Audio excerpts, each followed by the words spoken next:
நம்ம சேனலை இப்பதான் ஃபர்ஸ்ட் டைம் பாக்குறீங்கன்னா மறக்காம நம்ம சேனலை சப்ஸ்கிரைப் பண்ணுங்க. கூடவே பக்கத்துல இருக்க பெல் ஐகானையும் கிளிக் பண்ணுங்க. வாங்க ஃப்ரெண்ட்ஸ், வீடியோக்குள்ள போகலாம். ஹாய் ஃப்ரெண்ட்ஸ், நம்ம இந்த வீடியோல பார்க்க போறது ஒரு கல்யாண வீட்டு ஸ்டைல் கேசரி எப்படி பண்றேன்னு பார்க்க போறோம். ரவா கேசரி தான் பண்ண போறோம். ஃபர்ஸ்ட் நம்ம இப்போ ஸ்டவ் ஆன் பண்ணியாச்சு. இப்போ இதுல வந்து ஒரு ஸ்பூன் நெய் சேர்த்துடலாம். நெய் சேர்த்து நமக்கு தேவையான நட்ஸை வந்து நம்ம ரோஸ்ட் பண்ணி எடுத்துடலாம்.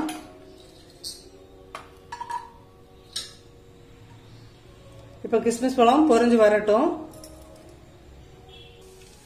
இப்போ கிஸ்மிஸ் பழம் பொரிய ஆரம்பிச்சிட்டு இந்த டைம்ல வந்து நம்ம கேஷ்யூ நட்ஸ் அது கூட சேர்த்துடலாம்.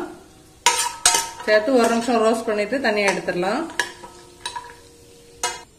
இப்போ நட்ஸ் எல்லாம் ரோஸ்ட் ஆயிட்டு நம்ம இப்போ தனியாக எடுத்துடலாம்.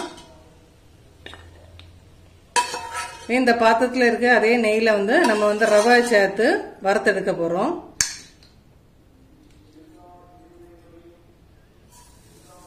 ரவை வந்து ஒரு கப் ரவை எடுத்துருக்கிறேன். இப்போ இதை வந்து மீடியம் ஃப்ளேம்ல வச்சுட்டு ஒரு 2 நிமிஷம் நல்லா வறுத்து எடுத்துடலாம். ரவை கரைஞ்சிடக்கூடாது. அந்த நெய்லே நல்லா மணம் வர்ற அளவுக்கு வறுத்து எடுக்கணும். ஒரு 2 நிமிஷம் வெயிட் பண்ணலாம். இப்போ ரவை வந்து 2 நிமிஷம் நம்ம நல்லா வறுத்துட்டோம். இப்போ இதை வேற பாத்திரத்துக்கு டிரான்ஸ்ஃபர் பண்ணிடலாம். இப்போ நம்ம ரவை எந்த பாத்திரத்தில் எடுத்தோமோ அதே பாத்திரத்துக்கு 3 கப்பு தண்ணி சேர்க்க போறோம்.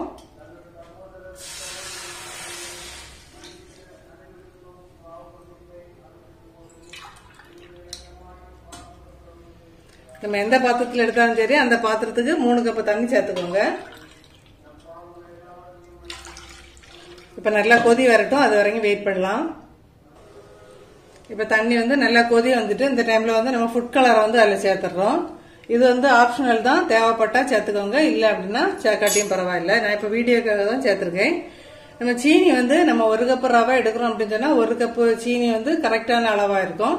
உங்களுக்கு கொஞ்சம் தகட்ட வேணும் அப்படின்னு சொன்னா ஒரு 1.25 கப்ல இருந்து 1.5 கப் வரைக்கும் சேர்க்கலாம்.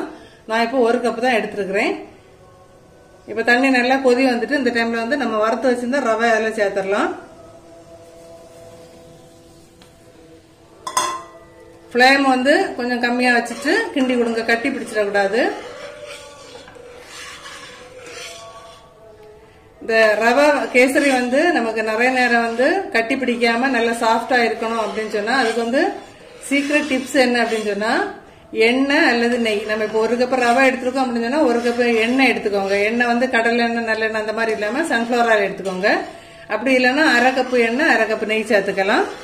இல்ல விருப்பப்பட்டவங்க 1 கப்பு நெய்யே சேர்த்துக்கலாம். அது அவங்கவுங்க விருப்பம் தான். நம்ம அந்த மாதிரி சேர்த்து ரெடி பண்ணோம் அப்படின்னு சொன்னா ரொம்ப நேரம் வந்து கட்டி பிடிக்காம நல்லா சாஃப்டா மணலா அப்படியே இருக்கும். இப்ப நல்லா கொஞ்சம் கெட்டிப்பட்டு வரட்டு, ஒரு நிமிஷம் வெயிட் பண்ணலாம். இந்த டைம்ல வந்து ஒரு ஏலக்காய் தட்டி வச்சிருக்கிறேன். பொடி இருக்கவங்க பொடி சேர்த்துக்கோங்க. நான் இப்ப 2 ஏலக்காய் தட்டி சேர்த்துருக்கிறேன். இப்ப அதான் அதில் சேர்த்தாச்சு. இப்போ கொஞ்சம் திக்காக தொடங்கிட்டு நம்ம இந்த டைம்ல வந்து எண்ணெய் சேர்த்து கொடுத்துடலாம். இப்ப ஃபர்ஸ்ட் வந்து ஒரு 1/2 கப் எண்ணெய் சேர்த்து கொடுக்குறேன்.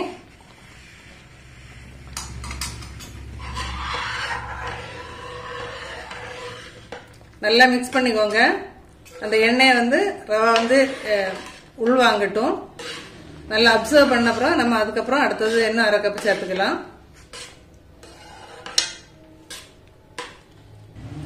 இப்போ வந்து 1/2 கப்பு எண்ணெய் வந்து 2வது சேர்த்து கொடுக்கலாம். சேர்த்து கொடுத்து நல்லா மிக்ஸ் பண்ணிக்கோங்க. எண்ணெய் அது நல்லா அப்சர்வ் பண்ணட்டும். நம்ம இன்னும் சீனி சேர்க்கவே இல்லை, இனிதான் நம்ம சீனி சேர்க்க போறோம். நான் இப்போ 1 கப் ரவைக்கு 1 கப் சீனி தான் சேர்க்கிறேன். நீங்க உங்க தேவைக்கு ஏற்ப இனிப்பு சேர்த்துக்கலாம். இப்ப நம்ம சீனி சேர்த்து கொடுக்குறோம் 1 கப்பு. இப்ப சீனி கரைஞ்ச உடனே இன்னும் கொஞ்சம் கூட மெல்ட் ஆகி வந்து நமக்கு கேசரி வந்து கொஞ்சம் லூஸ் ஆகும். சுகர் வந்து நல்லா மெல்ட் ஆகட்டும், ஒரு நிமிஷம் வெயிட் பண்ணலாம். சுகர் வந்து இப்ப நல்லா மெல்ட் ஆயாச்சு. இனி வந்து ரொம்ப நேரம் நம்ம வச்சிட்டு இருக்க வேண்டாம். லாஸ்டா வந்து 1 ஸ்பூன் நெய் சேர்த்துக்கிறேன். இது உங்க விருப்பம் தான், தேவைப்பட்டா சேர்த்துக்கோங்க, இல்லைன்னா ஸ்கிப் பண்ணிக்கலாம். அந்த பிளேவருக்காக தான்.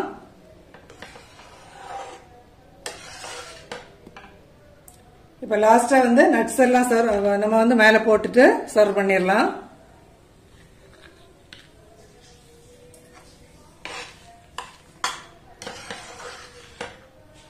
இப்ப சூப்பரா வந்து நமக்கு ரவா கேசரி ரெடி ஆயிடுச்சு. இதே அளவுல எண்ணெய் அப்புறம் தண்ணி எல்லாம் சேர்த்து இதே மெத்தட்ல ட்ரை பண்ணி பாருங்க ஃப்ரெண்ட்ஸ். ட்ரை பண்ணி பார்த்துட்டு மறக்காம கமெண்ட் பண்ணுங்க ஃப்ரெண்ட்ஸ். Okay friends, thank you.